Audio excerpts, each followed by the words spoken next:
बिस्मिल्लाहिर्रहमानिर्रहीम। औज़ु बिल्लाहि मिनश्शैतानिर्रजीम। बिस्मिल्लाहिर्रहमानिर्रहीम। अज़ीज़ तलबा कराम, आज हम उसूलुल फ़िक़्हिल मुज़फ़्फ़र का सबक नंबर 151 पढ़ने जा रहे हैं और आज इंशाअल्लाह हम बयान करेंगे अपनी गुफ्तगू को जो कि हम मुताख़िरीन का नज़रिया बयान कर रहे थे। गुज़श्ता दर्स में हमने इस बाब में दो तरह के नज़रियात बयान किए कि आया हमारे सामने जो अस्माए अजनास हैं उनमें जो हमारे सामने इतलाक़ आता है, आया बिलवज़्ह आता है या मुक़द्दमात हिकमत की सूरत में आता है। हमने कुली तौर पर दो तरह के नज़रियात बयान किए थे। एक उलमा का नज़रिया था जिनके नज़दीक हुक्म यह था कि हम इसको बिलवज़्ह समझते हैं। मुकाबले में हमारे सामने मुताख़िरीन का नज़रिया था, उनके नज़दीक ये था कि हम इसको मुक़द्दमात हिकमत से समझेंगे। मुसन्निफ़ ने एक उलमा के नज़रिए को बयान कर दिया और उसमें दो मुमकिन सूरतों को बयान करके उसके ऊपर जो इश्काल वारिद होता था उसको बयान करके फिर मुसन्निफ़ ने इसका जवाब भी दे दिया।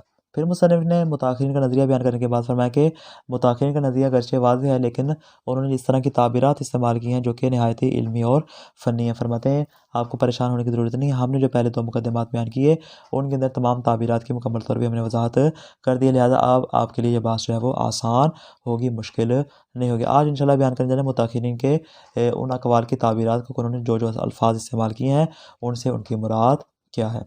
फरमाते हैं अल अव्वलु इख्तलफू फ़ीहा अला अक़वालिन। फरमाते हैं हमारे सामने जो है वो मुताख़िरीन का जो नज़रिया है जो उन्होंने दकीक ताबीरात के साथ इस्तेमाल किए हैं, कुली तौर पर फरमाते हैं हमारे सामने तकरीबन 4 किस्म के अक़वाल आते हैं। पहला नज़रिया हमारे सामने था साहिब किफ़ाया का। वो क्या फरमाते हैं कि अस्माए अजनास का मौजू जो है वो माहियत मुहमला या माहियत मिन हैसो हिया है, यानी जो माहियत मुहमला है वो अस्माए अजनास का मौजूला करार पाती है। मुताख़िरीन में से जनाब साहिब किफ़ाया इसके कायल हैं। और दूसरा नज़रिया हमारे सामने आता है जनाब मिर्ज़ा नैनी के जो मरहूम मुज़फ़्फ़र के उस्ताद ज़ीवकार हैं। वो क्या फरमाते हैं कि अस्माए अजनास का मौजू माहियत ला बशर्ते मक़समी है। और फरमाते हैं तीसरा नज़रिया हमारे सामने आता है कि अस्माए अजनास का जो मौजू है वो माहियत मुहमला और ला बशर्ते मक़समी दोनों है, यानी माहियत मुहमला और ला बशर्ते भी मक़समी भी है। अलबत्ता फरमाते दोनों अलग अलग नहीं बल्कि हमारे नज़दीक दोनों एक है। हाजी सब्ज़वारी इस नज़रिए का कायल हुए हैं और इन्हीं की फिर इत्तिबा की थी साहिब किफ़ाया ने, जिनके नज़दीक क्या था कि माहियत मुहमला और ला बशर्ते मक़समी दोनों एक ही शुमार होते हैं। चौथा नज़रिया आगे इंशाल्लाह फिर बयान करते हैं। फरमाते इख्तलफ़ू फ़ीहा अला अक़वाल। फरमाते हैं हमारे सामने जो इख्तिलाफ़ आता है वो चंद अक़वाल की सूरत में आता है। अल अव्वलु मिनहुम मन क़ाल। फरमाते हैं मुताख़िरीन में से कुछ ऐसे हैं जो इस बात के कायल हैं कि इन्नल मौज़ूअ लहू हुवल माहियतु अल मुहमलतु अल मुबहमा, कि अस्माए अजनास का जो माना मौजूला वो क्या है, माहियत मुहमलाए मुबहमा है, यानी ए अल माहियतु मिन हैसु हिया, यानी माहियत बिमा हुआ, माहियत उनके मुराद है, यानी बगैर किसी अमर खारजी के मुकायसा किए माहियत बिमा हुआ, माहियत यहाँ पे माना मौजूला करार पाती है। असानी फरमाते हैं कि दूसरे हमारे पास नज़रिया कौन सा आता है मुताख़िरीन का, मिनहुम मन क़ाल। फरमाते इन मुताख़िरीन में से बात इस बात के कायल हैं कि मुराद कौन है, मिर्ज़ा नाइनी। इन्नल मौज़ूअ लहू अल माहियतु अल मुअतबरतु बिल्ला बिशर्तिल मक़समी।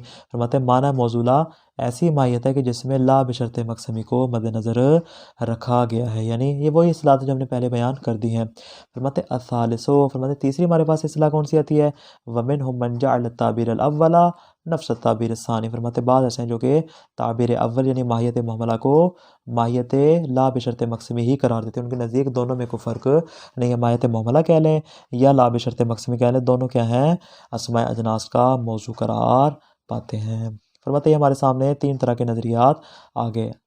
फरमाते अर्राबे, और चौथा नज़रिया हमारे पास क्या आता है, फरमाते चौथा नज़रिया यह है कि जो मौजूला है अस्माए अजनास का ना वो माहियत मुहमला है ना ही माहियत ला बशर्ते मक़समी है बल्कि ज़ाते माहियत है। जिस तरह हमने गुज़श्ता दर्स में बयान किया था कि हमारी जहाँ पे मुराद होती है ज़ाते माहियत होती है, इसमें कोई चीज़ कोई कैद कोई शर्त हमारी मुराद नहीं होती। अलबत्ता वाज़े जब वज़ करता है फरमाते उस सूरत में ला बशर्ते किस्मी का लिहाज, मक़समी की बात नहीं कर रहे, ला बशर्ते किस्मी का लिहाज रखते हैं। तीनों एतबारात में से जो तीसरा एतबार है उसका लिहाज रखते हैं इस तरह के, ये जो ला बशर्त है ये क्या होता है, मुसाहिह मौजू होता है, मौजू की कैद नहीं होता। अगर तो कैद करार देंगे तो हमारे ऊपर वही इश्काल वारिद है। फरमाते यहाँ पे हमारे नज़दीक कैद नहीं है बल्कि वो इस मौजूयत को सही करने वाला और इसका मुकव्विम करार पाएगा। ये चौथा नज़रिया है, ये मुहक्किक कंपानी और शहीद सदर रहमहुल्लाह का है। फरमाते अर्राबे व मिनहुम मन क़ाल। फरमाते इन बुजुर्गान में से कुछ ऐसे हैं जो इस बात के कायल हैं कि इन्नल मौज़ूअ लहू ज़ातुल माना लल माहियतुल मुहमला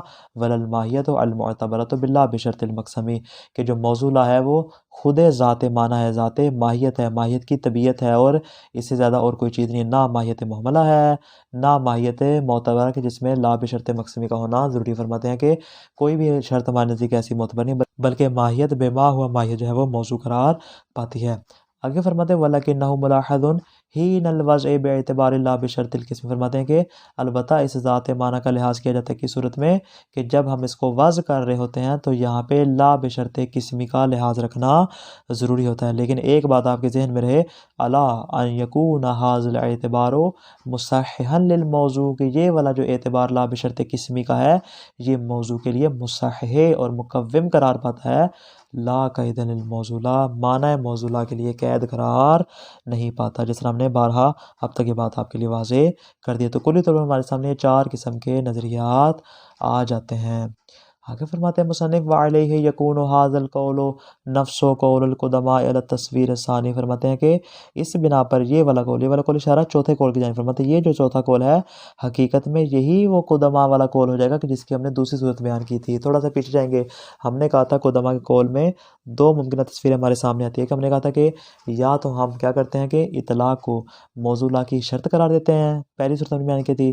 फिर हमने कहा था दूसरी सूरत हमारे सामने ये आती है कि इसको हम कैद करार नहीं देते बल्कि ला बेशर्त की सूरत में हम इसको मुसाहह करार देते हैं। फरमाते कुदमा के कौल की दूसरी सूरत और मुताखिरीन का ये चौथा वाला कौल दोनों एक जैसे शुमार होते हैं, दोनों में एक ही बात है। यानी वहाँ पे भी ला बेशर्त किस्मी को हम मुसाहह करार दे देते, यहाँ भी ला बेशर्त किस्मी को हम क्या कर रहे हैं, मुसाहह वज़ करार दे रहे हैं। फरमाते इस एतबार से ये दोनों एक जैसे हो जाएंगे।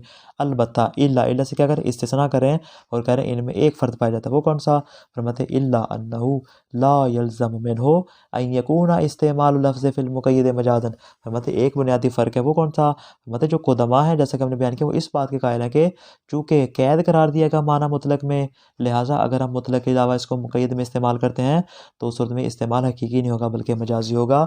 लेकिन फरमाते हैं कि जो मुताखिरीन है वो इस बात के कायल नहीं, यानी वो इसको कैद करार नहीं देते बल्कि इसको सिर्फ़ और सिर्फ मुसाहह करार देते हैं। इस फ़र्क से क्या नतीजा निकलेगा? नतीजा ये निकलेगा चूँकि कुदमा के नज़दीक मौजूला के अंदर जो है वो इतलाक़ को कैद करार दिया गया है, शर्त करार दिया गया है, तो इसका मतलब ये होगा कि उनकी जो हमने तस्वीर सानी बयान की थी उनके नज़दीक ये मुराद नहीं है। क्यों?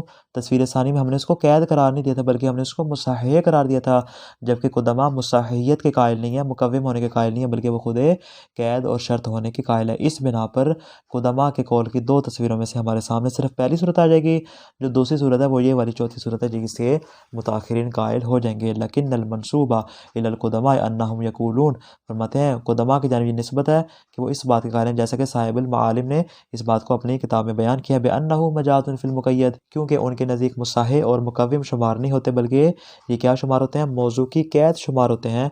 फ़यनहसिरु क़ौलुहुम फ़ी तस्वीरिल अव्वल अला तक़दीर सिहत निस्बत इलैहिम। फरमाते अगर ये मजाजियत वाली निस्बत कुदमा के यहाँ साबित हो जाए और हम इस बात को मालूम करें तहक़ीक़ के ज़रिए कि कुदमा इस बात के कायल हैं कि मुक़य्यद में इस्तेमाल हकीकी नहीं होगा बल्कि मजाजी होगा, फरमाते उस सूरत में उनका कौल मुनहसिर हो जाएगा, सिर्फ पहली सूरत में मुनहसिर हो जाएगा, उनके कौल से दूसरी सूरत क्या हो जाएगी, खारिज हो जाएगी। क्यों? वो दूसरी सूरत हकीकत में ये कुदमा का चौथा कौल है, हालांकि वो खुद कुदमा इस बात के कायल नहीं है। आगे फरमाते हैं वयत्ताज़िहु हालु हाज़िहि ताबीरात अविल अक़वालु मिनल मुक़द्दिमतैन साबिक़तैन। फरमाते हैं आपने ये इस्तिलाहात पढ़ी, ये चारों अक़वाल पढ़े, लेकिन आपको ऐसा मालूम नहीं हुआ कि इनमें से कोई भी ऐसी चीज़ हो कि जो आपके लिए ना आशना। फरमाते हैं कि आपके लिए सारी की सारी ताबीरात या बाल्फाज़ दीगर सारे के सारे अक़वाल गुज़श्ता 2 मुक़द्दमों की रोशनी में आपके लिए वाज़ेह हैं। क्यों? हमने वहाँ पे 2 मुक़द्दमों में इन्हीं इस्तिलाहात को बयान किया था जो इन ताबीरात में इस्तेमाल हुई है। फरमाते पास अब हम इन चारों अक़वाल से नतीजा लेंगे कि कौन सा नतीजा हमारे लिए सही है और कौन सा नतीजा हमारे लिए गुज़श्ता मुक़द्दमात की रोशनी में दुरुस्त नहीं है। फरमाते हैं कि फ़इन्नहु युअरफ़ु मिनहुमा। फरमाते दोनों मुक़द्दमों से हमने जो जाना, जो हमने मालूम किया, हम उसके निचोड़ को यहाँ पे इम्प्लीमेंट करेंगे और मालूम करेंगे कौन सा वाला सही है और कौन सा सही नहीं है। अव्वलन फरमाते सबसे पहले हम बतौर कुल्ली ये कह सकते हैं कि अन्नल माहियता बेमाहिया गैरुल माहियत बेअतिबार ला बिशर्तिल मक़समी। ये बात हमने सबसे पहले बयान की थी कि हमारे सामने माहियत की 2 किस्में, यानी जब हमने मुकद्दमा शुरू किया था सबसे पहले हमने यही बात बयान की थी कि हमारे सामने माहियत की 2 किस्में हैं। एक होती है माहियत बेमाहिया जिसको हमने माहियत मुहमला का नाम दिया और दूसरी को हमने नाम दिया माहियत ला बेशर्ते मकसमी। फरमाते दो को हमने कसीम करार दिया, एक दूसरे का ज़िद करार दिया। क्यों?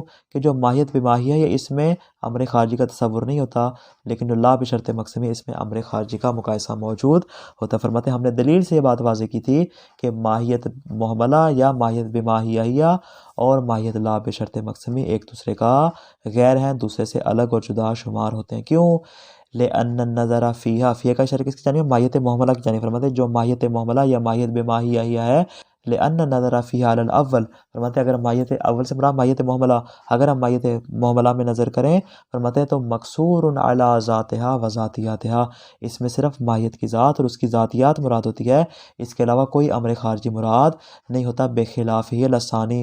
लेकिन फरमाते अगर हम दूसरी सूरत की बात करें, कौन सी वाली? कि जहाँ पे माहियत ला बेशर्ते मकसमी होती है, फरमाते हैं वहाँ पे अमर खारजी का लिहाज और एतबार मौजूद होता है। इस्तलाहज़ु मक़ीसतन इलल गैर, फरमाते इसलिए कि इसको गैर के साथ मुकायसा करके हम मुलाहिज़ा करते हैं। तो क्या नतीजा निकला? फरमाते हैं नतीजा ये निकला व बिहाज़ा यज़हरु बुतलानुल कौल सालिस। फरमाते हैं आपके लिए वाज़ेह हो चुका होगा कि जो तीसरा कौल है हमारे नज़दीक बातिल हो जाएगा। तीसरे कौल वालों ने क्या कहा था? उन्होंने कहा था कि माहियत मुहमला कह लें या माहियत ला बेशर्ते मकसमी कह लें, दोनों एक ही हैं। मुसन्निफ़ फरमाते हैं कि ना, हमने दलील से साबित किया कि दोनों एक दूसरे से अलग है, दोनों में ज़मीन और आसमान का फ़र्क है। माहियत मुहमला में असलन अमर खारजी का क़यास नहीं होता, जबकि माहियत ला बेशर्ते मकसमी में क्या होता है कि अमर खारजी का वहाँ पे क़यास मौजूद होता है। फरमाते जो हाजी सब्ज़वारी ने तीसरा कौल इख्तियार फरमाया था वो यहाँ पर बातिल हो जाएगा। अगर फरमाते सानियन, फरमाते दूसरी बात हम यहाँ पे दूसरा नुकता यहाँ पे बयान करना चाहेंगे, वो क्या है? फरमाते ये कि हमने गुज़श्ता बयान किया कि वज़ जो होती है अहकाम में से एक हुक्म होता है। गुज़श्ता दर्स में हमने बयान किया था कि वज़ क्या होता है? हकीकत में अमर खारजी होता है। और ये अमर खारजी क्या होता है? यानी हम क्या करते हैं, अहकाम में से एक हुक्म होता है, हम किसी चीज़ के ऊपर हुक्म लगाते हैं। फरमाते हैं और वज़ में ज़रूरी है कि वो अमर खारजी की सूरत में हो, मामूल खारजी की सूरत में हो। और फरमाते हैं तो इसका मतलब क्या हुआ? इसका मतलब ये कि जिस मकाम पे वाज़ियत होगी वहाँ पे माहियत बिमा हुआ माहियत नाम की कोई चीज़ मौजूद नहीं होगी। फरमाते नतीजा आपके लिए वाज़ेह हो चुका होगा कि जब हमने कह दिया कि मौजू में ज़रूरी है कि अमर खारजी हो, यानी क्या मतलब? यानी क्या हो? वज़ वहाँ पे होनी चाहिए। फरमाते इसका मतलब यह है कि वहाँ पे माहियत बेमाहिया मौजूद नहीं होनी चाहिए। क्यों? इसलिए कि माहियत मुहमला या माहियत बेमाहिया और माहियत मुकायसा जो होती है, ये दोनों के दोनों क्या हैं? एक दूसरे के नकीज़ान शुमार होते हैं, और नकीज़ान ला यज्तमियान, कभी भी जमा नहीं होते। फरमाते इसके तहत जो कौल अव्वल क्या हो जाएगा? बातिल। कौल अव्वल वालों ने क्या कहा था? उन्होंने कहा था कि जो अस्मा अजनास का मौजू है वो क्या होता है? वो माहियत बेमाहिया होती है, यानी माहियत मुहमला होती है। फरमाते हैं माहियत मुहमला में असल अमर खारजी का तसव्वुर नहीं होता, जबकि वाज़ में तसव्वुर का होना ज़रूरी है। फरमाते इस बिना पर चूँकि ये दोनों एक जगह जमा नहीं हो सकते, लिहाजा कौल अव्वल क्या हो जाएगा? बातिल हो जाएगा। फरमाते हैं सानियन अन्नल वज़अ हुक्मुल अहकाम, फरमाते हैं वज़ जो है वो अहकाम में से एक हुक्म है, वहुवा महमूल अलल माहियत खारिज अन ज़ातिहा व ज़ातियात। फरमाते हैं कि इसका मतलब क्या है कि माहियत के ऊपर हम अमल करते हैं, हुक्म लगाते हैं कि इस एतबार से कि वो ज़ात और ज़ातियात से खारिज होती है, माहियत बिमा हुआ माहियत मुराद नहीं होती। फरमाते फ़लायो करो, जब ये सूरत है तो असलन ये माकूल नहीं है कि अन युलाहज़ल मौज़ू लहू बिनहविल माहियत बेमाहिया, कि हम मौजू का लिहाज करें लेकिन माहियत बेमा हुआ माहियत का लिहाज करके। फरमाते ऐसा मुमकिन नहीं। क्यों? लिअन्नहु ला तज्तमिउ मुलाहज़तुहा मकीसतन लिल गैर, इसलिए फरमाते हैं कि माहियत बिमा हुआ माहियत जो है वो माहियत मकीसतन लिल गैर के साथ असल जमा नहीं हो सकती। एक क्यों? एक में असल अमर खारजी का क़यास होता ही नहीं, जबकि दूसरे में अमर खारजी का क़यास मौजूद होता है। वह मुलाहज़तुहा मकसूरतुन अला ज़ातिहा व ज़ातियातिहा, फरमाते हैं माहियत बिमाहिया में क्या होता है कि उसमें ज़ात और ज़ातियात मद्देनज़र होती हैं और कोई चीज़ नहीं होती। बस इस एतबार से जब हम वज़ करेंगे मतलब जब यहाँ पे अमर खारजी है ही नहीं, मतलब असलन इसको हम माना मौजूला करार ही नहीं दे सकते। वह बेहाजा या ज़हरो बुतलान कौल अव्वल, मतलब इससे कौल अव्वल क्या हो जाएगा? बातिल हो जाएगा। सालिसन, मतलब तीसरा नुकता हम यहाँ पे बयान करना चाहेंगे। तीसरा नुकता क्या है हमारे सामने? फरमाते हमने कहा था कि ला बेशर्ते मकसमी जो होती है वो अपने तीनों एतबारात के मुकाबले में मुस्तकिल किस्म शुमार नहीं होती, बल्कि क्या होता है? बल्कि हमने इसको मकसम करार दिया था, और मकसम हमेशा अपनी अक़साम से वजूद में, ये बात हम पहले बयान कर चुके हैं। फरमाते अगर इसको हम यहाँ पे इम्प्लीमेंट करें इस फार्मूले को तो नतीजा क्या निकलेगा? फरमाते वो अफराद जो इस बात के कायल हुए थे कि कौल सानी में है कि जब उन्होंने कहा था कि असमा अजनास का माना मौजूदा ला बिशर्त मकसमी, फरमाते हैं ला बिशर्त मकसमी नाम की तो कोई चीज़ होती ही नहीं है, बल्कि इसके तीनों एतबारात होते हैं, इन तीनों एतबारात की वजह से ये मौजूद होती है, वाइला इसका अपना कोई मुस्तकिल वजूद नहीं होता। सालिसन अन्नल्ला बिशर्त मकसमी, फरमाते हैं ला बिशर्त मकसमी जो होती है लईसा एतबारन मुस्तकिल फ़ी किबाल एतबारात सलासा, फरमाते हैं तीनों एतबारात के मुकाबले में ये कोई मुस्तकिल एतबार नहीं होता। क्यों? लिअन्नल मफरूज़ा अन्नहु मक़समुल्लाह, इसलिए हमने कहा था कि क्योंकि इसके नाम से ज़ाहिर है कि हमने इसको मक़सम करार दिया था। वला तहक्कुका लिल मक़समे इल्ला बितहक्कुके अहदे अनवाही कमा तकद्दम, और मक़सम हमेशा अपनी अक़साम में से किसी एक की वजह से मौजूद होता है, इसका अपना कोई मुस्तकिल वजूद नहीं होता। फ़कैफ़ युतसव्वरु, फरमाते कैसे मुमकिन है कि अन युहकमा बिएतिबारि ला बिशर्तिल मक़समी, एक चीज़ जिसका मुस्तकिल वजूद है ही नहीं, एक चीज़ जो खारिज मौजूद में है ही नहीं, आप उसके ऊपर हुक्म भी लगा दें और उसको अस्माए जनास का मौजू भी करार दे दें। फरमाते बल्ला मायना लिहाजा अलामा तकद्दमा तौज़ी, फरमाते हैं जितनी वजाहत हम पहले कर चुके हैं उससे तो यही नतीजा निकलता है कि इसका कोई माना बनता नहीं, जो एक चीज़ का वजूद है ही नहीं उसको आप कैसे मौजूला करार दे सकते हो। बेहाजा या जहारो बुतलान कौल सानी, फरमाते कौल सानी भी आपके नज़दीक क्या हो जाएगा? बातिल हो जाएगा। कौल अव्वल भी बातिल हो गया, कौल सानी भी बातिल हो गया, कौल सालिस भी बातिल हो गया। फ़तअय्यनल कौल राबे, कौल राबे इंशाल्लाह कल के दर्स में बयान करेंगे। खुलासा क्या हुआ आज के दर्स का? मुताखिरीन का कौल मुख्तलिफ ताबीरात की सूरत में, चार अक़वाल की सूरत में हमारे सामने आता है। या तो अस्माए अजनास का मौजू माहियत मुहमला या माहियत बिमा हिया है, या अस्माए अजनास का मौजू माहियत ला बिशर्त मक़समी है, या अस्माए अजनास का मौजू माहियत मुहमला और ला बिशर्त मक़समी अलबत्ता दोनों एक ही शुमार होते हैं, या फिर अस्माए अजनास का मौजू खुद ज़ातुल माना ज़ात माहियत हकीकत तबीयत है लेकिन ला बिशर्त किस्मी इसके लिए मुस्ताहिह और मुकव्विम करार पाती है। मुसन्निफ़ के नज़दीक मौजू में अमर ख़ारजी का एतबार ज़रूरी है। हमने कहा था अमर ख़ारजी होना चाहिए, इस बिना पर क्या है माहियत मामला चूँकि अमर ख़ारजी का एतबार नहीं होता लिहाजा कौल अव्वल बातिल है। इसी तरह मुसन्निफ़ ने गुज़श्ता कहा था कि माहियत ला बिशर्त मक़समी तीनों एतबारात के लिए मक़सम करार पाती है, ना कि एक मुस्तकिल किस्म। फरमाते इस बिना पर क्या हो जाएगा? ये दूसरा कौल बातिल हो जाएगा। और फरमाया था कि माहियत मुहमला और ला बिशर्त मक़समी एक दूसरे की ज़िद हैं, दोनों कसीम शुमार होती हैं। फरमाते हैं कि दोनों जब एक दूसरे की ज़िद है, एक में क्या होता है तसव्वुर होता ही नहीं अमर ख़ारजी के साथ, और दूसरे में क्या होता है कि अमर ख़ारजी के साथ मुकायसा होता है। फरमाते हैं इस बिना पर तीसरा कौल बातिल हो जाएगा, जिन्होंने कहा था कि माहियत मामला और ला बिशर्त मक़समी एक होती है। तीनों कौल बातिल हो गए, चौथा कौल हमारे लिए मुतय्यन हो गया। इसको साबित कैसे करेंगे इंशाल्लाह कल के दर्स में बयान करेंगे। वस्सलामु अलैकुम व रहमतुल्लाहि व बरकातुहू।